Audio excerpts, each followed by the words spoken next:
Right guys, welcome back. Bit of M57 content. I know you lot love M57s. So, got an injector issue. Put a leak off test on it. And number 6 injector is leaking off with just the ignition on. It's running it back so fast that it won't build any fuel pressure. But if it doesn't start, just get some easy start, spray it in, and it's enough just to get it to go bang, and then it helps get the fuel pressure up. So I bought a new injector. I used to put second-hand ones in. I don't bother anymore.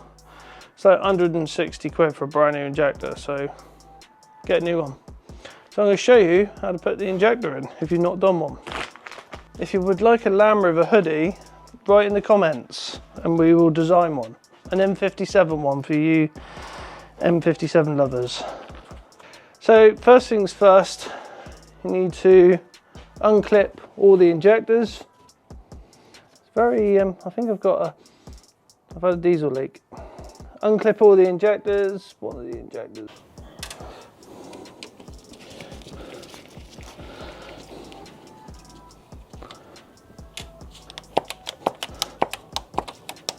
It's like one of these is not seated properly because look at it all, it's everywhere, isn't it? That one. Either the seal's gone or there's rubber in it and I need to pick the rubber out and then push it back in. Need to take these little clips off. Try not to lose these. If I lose one, I've got spares, but you don't always get spares. And what's nice when you buy a new injector, they do come with them. Everything's wet with you. Thanks. Right, so along the top, these are 10 mils. One of them not quite in.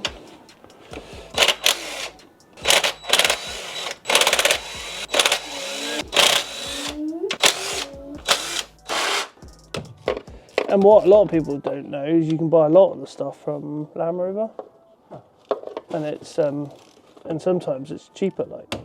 Like the a lot of people have problems with the breathing, and it's that gauze in there, but you cannot buy it from anywhere but Land Rover. And then you need 11 mil to go down in there. Literally down there.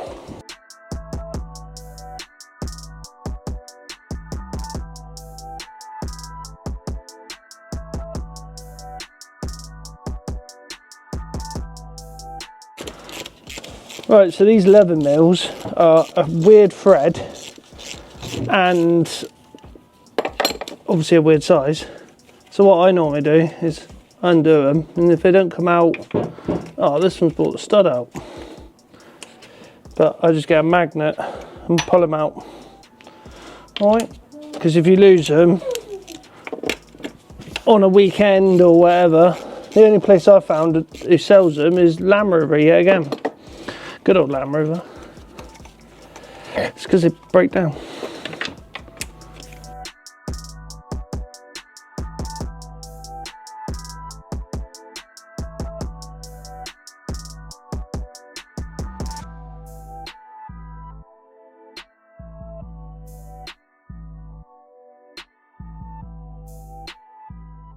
Right, before you pull the inlet off, take your dipstick off, because if you don't, the dipstick sits lower than the oil in the pan and you'll have 5 litres of oil all over the floor. And how I know this? Because I've done it. So undo the little 10 mil and then the dipstick's free. And the clue's in the title, dipstick. It's easy as that. And then out the back of the inlet, if you ever feel, there's a plug, and that's for your map sensor. I just need to take my boost pipe off, and then she's out.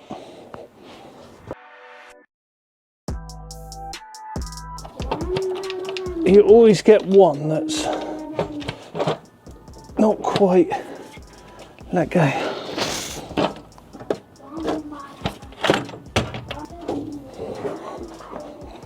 Then you'll need a 17mm spanner to undo the injector pipes.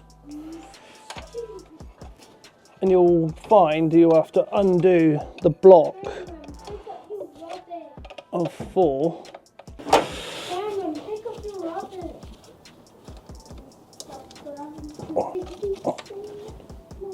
There you go. Right, so you need an 8mm socket deep, and there's 2 bolts either side of the injector. Undo them. Yet again, you'll probably need a magnet to get them out because they're small and a pain in the arse. And they are tiny little nuts. And yet again, odd thread, and I don't know, you might be able to buy them from Land Rover, but BMW, but I got an account at Land Rover, so, or Brookwell's.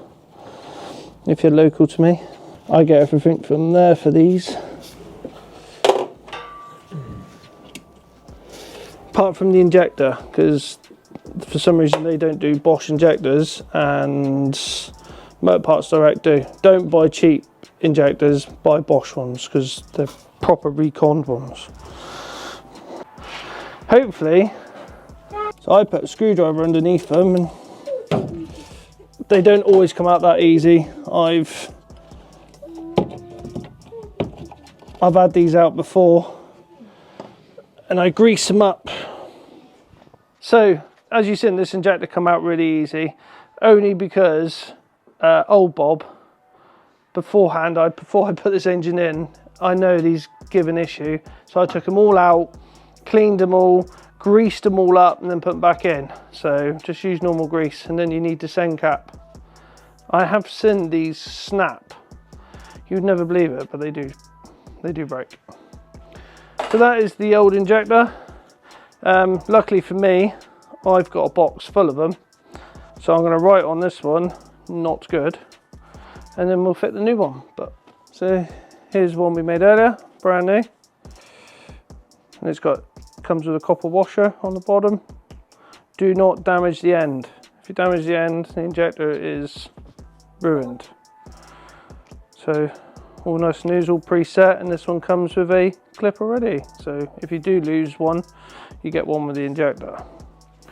Let's get some grease, grease it up, put it in. Right, so I just use a bit of just normal grease, and there's an O-ring, so I put the bit of grease on the O-ring. It will not hurt it. All it does is stops it from sticking. If you do have like a bit of blow by, it just stops it from sticking, and it will come out next time. Right, so you clamp, put that on like that, and then slot it back in.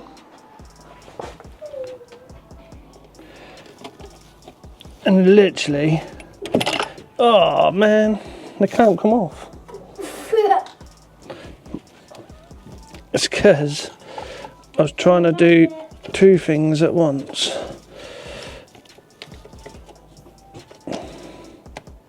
Okay, back in. And then put the little 8 mils back on. The light.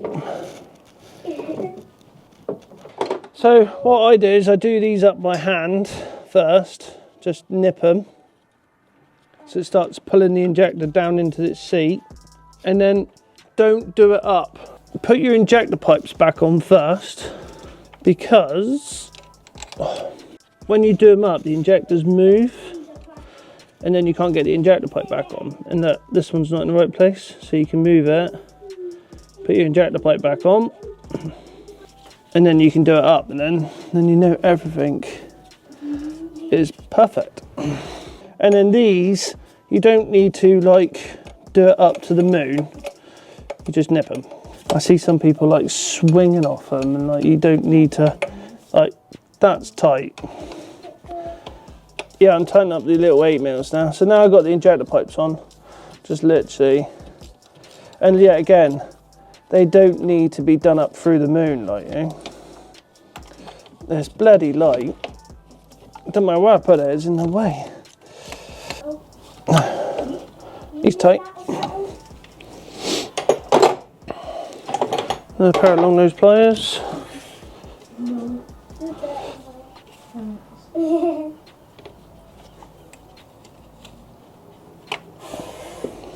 Nice new clip. Take the top off. So what we're going to do, you still filming? What we're going to do is put the injector pipes back on and run it with no inlet, because you can run these with no inlet. And then we know everything is bang on, no diesel leaks, no chuffing. There you go, and then you just clip all the injectors back in.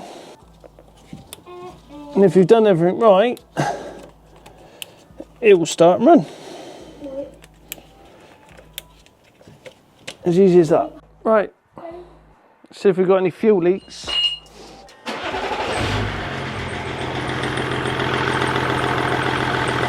That started better.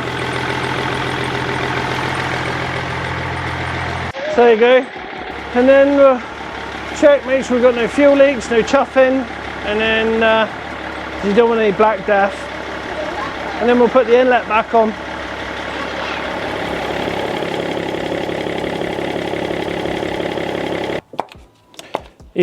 That T-piece is leaking. It's in all the diesel. So yeah, that's rather wet. I don't think it's, I think the O-ring's not seating anymore.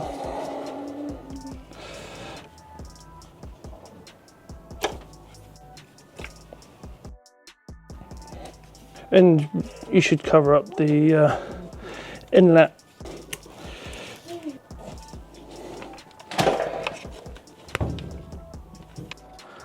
Oh, right, so the T-piece was leaking. It was, I don't know if it's got a crack in it or what, but they do go brittle after a while. But as I'm a hoarder, I've got some spares. So we'll put the spare on.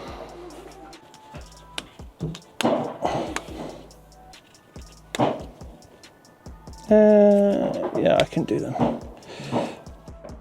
Right, so now we've sorted out the T-piece. I don't know if it was the T-piece, it looked like the clip that holds them in had gone a bit weak, where I've put another clip in that I had, a spare one, and it seems to be a lot better. So, right, and then put the inlet back on.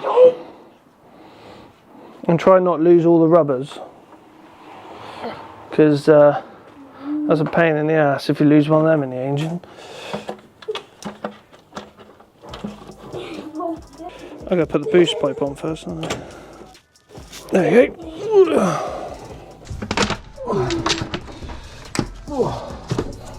I always do the 10s up first along the top, then it just holds the weight of the inlet, and then you can do the 11s up underneath. But yeah, again, don't do them up to the moon, they just need nipping. They've only got little brass collets that are pushed into the plastic, so just don't cross thread them. So you want to put the 11 mils back on now. If you're quick and good enough, you can put the 11 mil in the socket and they will sort of stay there, and then you can slide them down, put them on. Obviously this one's going to be well easy because it's pulled the stud out of the engine, but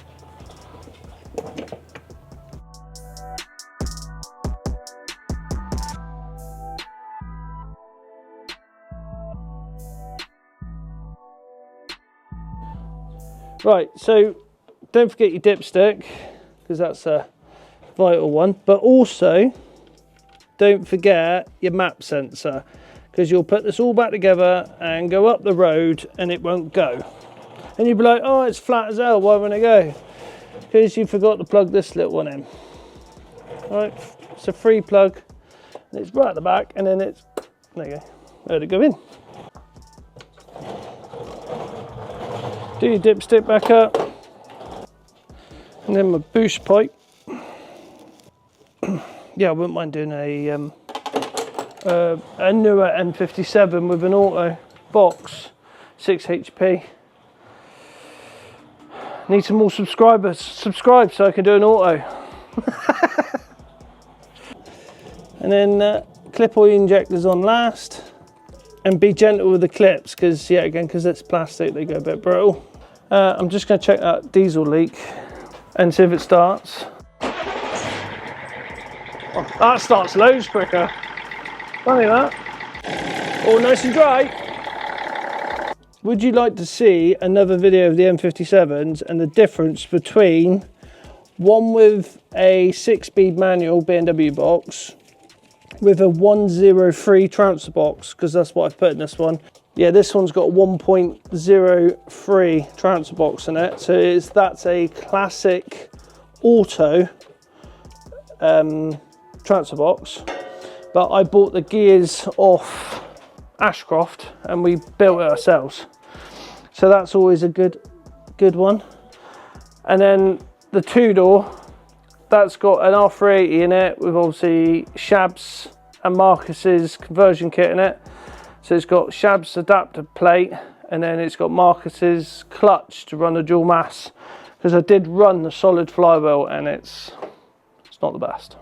It knocks the gearbox out. It did take 5-6 years to knock the gearbox out with hard abuse, but the clutch was heavy, where with the dual mass it's lovely and soft now. But there you go guys, that's how you do an injector. So give us a like, give us a comment. If you're not a subscriber, help subscribe. Come on, get me up over 1,000 subscribers, that'd be lovely.